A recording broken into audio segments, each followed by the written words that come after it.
اعوذ باللہ من الشیطان الرجیم بسم اللہ الرحمن الرحیم السلام علیکم ورحمۃ اللہ وبرکاتہ۔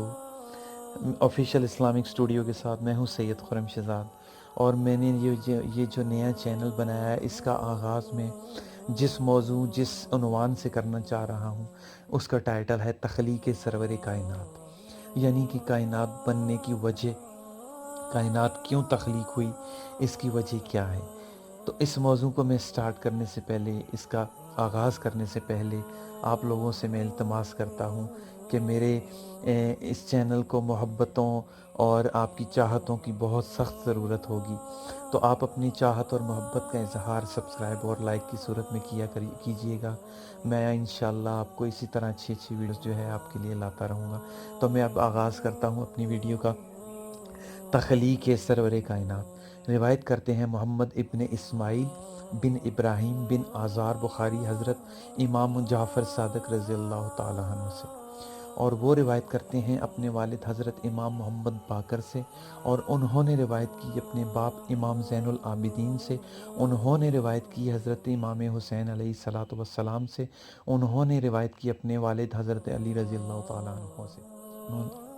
حضرت علی رضی اللہ تعالیٰ عنہ نے فرمایا، ایک دن میں جناب حضرت محمد صلی اللہ علیہ وسلم کے پاس بیٹھا ہوا تھا کہ ایک صحابی رسول صلی اللہ علیہ وسلم نے تشریف لائے اور آپ صلی اللہ علیہ وسلم سے عرض کی، یا رسول اللہ، آپ سے کچھ پوچھنا چاہتا ہوں۔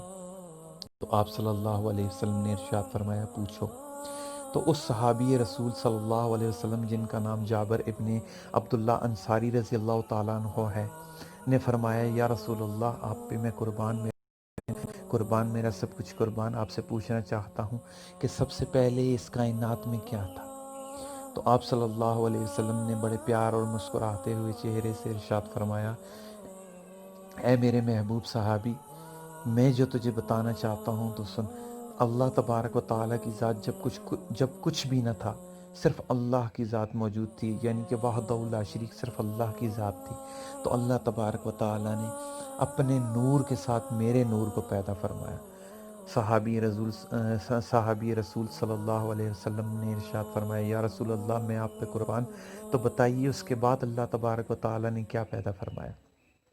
تو آپ صلی اللہ علیہ وسلم نے پھر ارشاد فرمایا، آپ صلی اللہ علیہ وسلم نے فرمایا، اللہ تبارک و تعالیٰ نے میرے نور سے 4 نور پیدا فرمائے۔ صحابی رسول نے پھر عرض کی، یا رسول اللہ، پھر اس کے بعد اللہ نے کیا پیدا فرمایا؟ تو آپ صلی اللہ علیہ وسلم نے ارشاد فرمایا، اللہ تبارک و تعالیٰ نے میرے نور سے جو 4 نور پیدا کیے، اس نور سے پہلے نور سے جو ہے اللہ تبارک و تعالیٰ نے عرش کو پیدا فرمایا۔ آپ صحابی رسول نے کہا، یا رسول اللہ، میں آپ پہ قربان، پھر کیا ہوا؟ تو آپ صلی اللہ علیہ وسلم نے فرمایا، پھر اللہ تبارک و تعالیٰ نے دوسرے نور سے قلم کو پیدا فرمایا۔ صحابی رسول نے پھر فرمایا، یا رسول اللہ، میں آپ پہ قربان، بتا دیجئے اس کے بعد کیا ہوا؟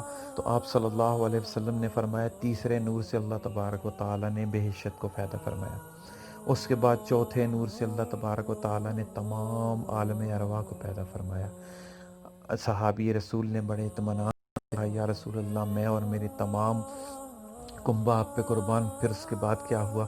تو آپ صلی اللہ علیہ وسلم نے فرمایا، پھر اس کے بعد اللہ تبارک و تعالیٰ نے ان 4 نوروں سے مزید 4 نور پیدا فرمائے۔ ارشاد فرمایا، میرے نور سے 4 نور پیدا ہوئے، پھر مزید ان 4 نوروں سے مزید 3 نور پیدا فرمائے۔ فرمایا، پہلے نور سے اللہ نے شرم کو پیدا کیا، دوسرے نور سے اللہ نے عقل کو پیدا کیا، تیسرے نور سے اللہ نے عشق کو پیدا فرمایا۔ اور پھر اللہ تبارک و تعالیٰ نے ارشاد فرمایا، اے نبی، اگر میں تجھ کو نہ بناتا تو میں یہ کچھ بھی نہ بناتا، تیرے صدقے میں نے یہ کائنات تخلیق فرمائی، تو ہی وجہ تخلیق کائنات ہے۔ تو اس بات سے ہمیں اندازہ ہوا کہ رب تعالیٰ نے اپنے معزز و مکرم اور اپنے محبوب حضرت محمد صلی اللہ علیہ وسلم کو پیدا فرمایا، اور اگر اللہ تعالیٰ ان کو پیدا نہ فرماتے تو اللہ نے کچھ بھی پیدا نہ کرنا تھا۔ تو اس سے ثابت ہوا کہ ہمارے لیے یہ جو کائنات ہے، نبی کریم صلی اللہ علیہ وسلم کے صدقے پیدا ہوئی، جن کے لیے آج ہم لڑتے ہیں، جن کے لیے آج ہم ان کو جو ہے برا بھلا کہتے ہیں، آپس میں ایک دوسرے سے نفرتیں کرتے ہیں، اللہ خود فرماتا ہے کہ میں نے اس نبی کے لیے سب کچھ بنایا۔ تو کیا ہم اس نبی کے لیے، اس اللہ کے لیے، اس نبی کو، اس نبی کے چاہنے والے نہیں بن سکتے؟ کیا بن سکتے ہیں؟ صرف محبتیں پیدا کرنے اور اپنے دلوں کے اندر سے نفرتیں نکالنے کی ضرورت ہے۔ تو پھر اللہ تبارک و تعالیٰ کے رسول نے فرمایا، اللہ تبارک و تعالیٰ نے جس وقت تین چیزیں پیدا فرما دیں، پھر اللہ نے فرمایا کہ اے نبی اگر میں تجھے پیدا نہ فرماتا تو میں کچھ بھی پیدا نہ فرماتا۔ پھر اللہ نے حکم دیا، اے قلم، جو قلم اللہ نے پیدا فرمایا اے قلم لکھ لوح محفوظ پہ لا الہ الا اللہ محمد رسول اللہ۔ کہتے ہیں کہ کئی ہزار برس تک قلم لکھتی رہی لا الہ الا اللہ تک پہنچی قلم۔ تو قلم نے ارشاد فرمایا، قلم نے عرض کی یا اللہ یہ جو تیرے نام کے ساتھ برگزیدہ نام ہے یہ کس کا ہے؟ محمد الرسول اللہ۔ تو رب تعالیٰ نے ارشاد فرمایا یہ میرے محبوب، یہ میرے رسول، یہ میرے نہایت ہی محبوب تر جو ہے نبی ہیں جن کے واسطے یہ کائنات میں تخلیق فرما رہا ہوں۔ تو اس نبی کا جو ہے صدقہ سب کچھ میں نے بنایا، تو لکھ محمد رسول اللہ۔ تو قلم کے اوپر ہیبت طاری ہوئی، اور جس وقت ہیبت طاری ہوئی تو اس سے پہلے قلم کے اندر شگاف نہ تھا۔ یہ جو سوراخ آج آپ دیکھتے ہیں قلم کے اندر، یہ پہلے نہ تھا۔ اللہ تبارک و تعالیٰ کی جو کلام کرنے کی وجہ سے جو ہیبت طاری ہوئی قلم کے اوپر، تو اس کے اندر شگاف پیدا ہوا۔ تو پھر اس قلم نے لکھا محمد رسول اللہ، یعنی کہ اللہ کے سوا کوئی نہیں، اور محمد صلی اللہ علیہ وسلم اللہ کے رسول ہیں۔ پھر ارشاد فرمایا صحابی رسول نے، یا رسول اللہ اس کے بعد کیا ہوا؟ تو آپ صلی اللہ علیہ وسلم نے فرمایا اس کے بعد اللہ جل شانہ نے جو ہے لوح محفوظ کے اوپر یہ کلمہ جو ہے اس کو جاری کیا۔ اس کے بعد عرش کے اوپر 18,000 برج پیدا فرمائے۔ اس کے بعد رب تعالیٰ نے 18,000 برج، پھر فرمایا یا رسول اللہ آگے کیا ہوا؟ فرمایا 18,000 ستون کھڑے کیے رب تعالیٰ نے۔ پھر فرمایا اس کے بعد کیا ہوا؟